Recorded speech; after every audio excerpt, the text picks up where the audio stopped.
नमस्कार किसान भाइयों। एक सवाल पूछता हूँ। हम इतने महंगे खाद डालते हैं, फिर भी कई बार फसल पीली क्यों पड़ जाती है। यूरिया डालते हैं, डीएपी डालते हैं, पोटैश डालते हैं, लेकिन पौधे में ताकत नहीं आती। असल वजह क्या है पता है? जब मिट्टी में नमी कम हो जाती है या पीएच बिगड़ जाता है, तब जड़ें सही तरीके से पोषक तत्व नहीं खींच पाती।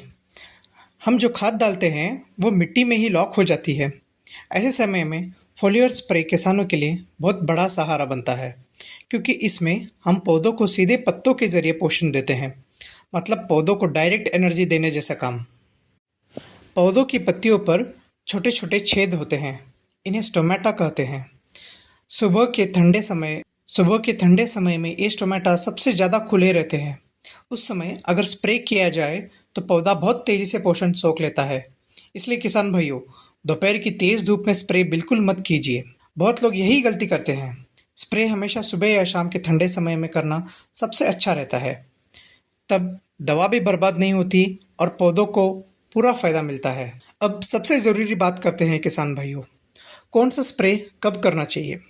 अगर तेज़ गर्मी हो, बारिश नहीं हो रही हो और फसल सूखने लगे तो 1% से 2.5% यूरिया के साथ 2.5% पोटैश मिलाकर स्प्रे कीजिए। म्यूरेट ऑफ पोटैश या पोटेशियम नाइट्रेट इस्तेमाल कर सकते हैं। ये स्प्रे पौधों को तुरंत राहत देता है।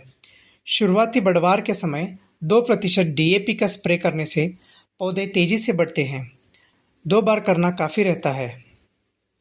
अगर गन्ने की पत्तियां सफ़ेद पड़ने लगे तो 0.5% फेरस सल्फेट के साथ 1% यूरिया मिलाकर स्प्रे कीजिए।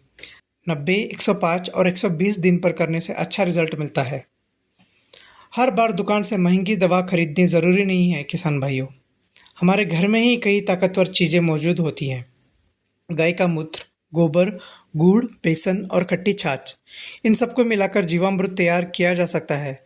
खर्च कम लेकिन फ़ायदा बहुत बढ़िया।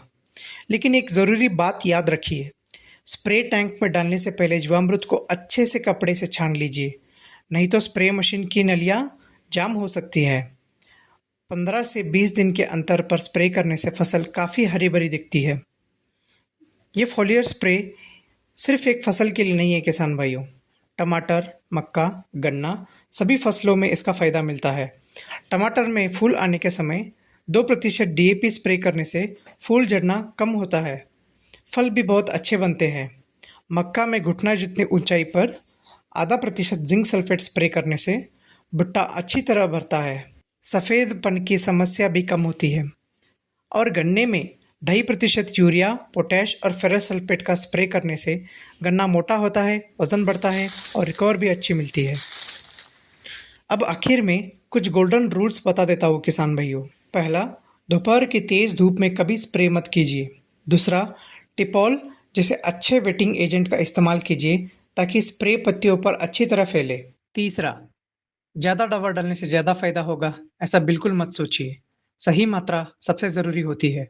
बारिश आने वाली हो तो स्प्रे मत कीजिए। सही समय पर सही स्प्रे करने से खर्च कम और उत्पादन ज़्यादा मिलता है। किसान भाइयों, आज की खेती में स्मार्ट तरीके से काम करना बहुत ज़रूरी है। थोड़ी वैज्ञानिक जानकारी से हम खर्च कम कर सकते हैं और अच्छा उत्पादन ले सकते हैं। अगर आपको ये जानकारी काम की लगी हो तो वीडियो को लाइक ज़रूर कीजिए।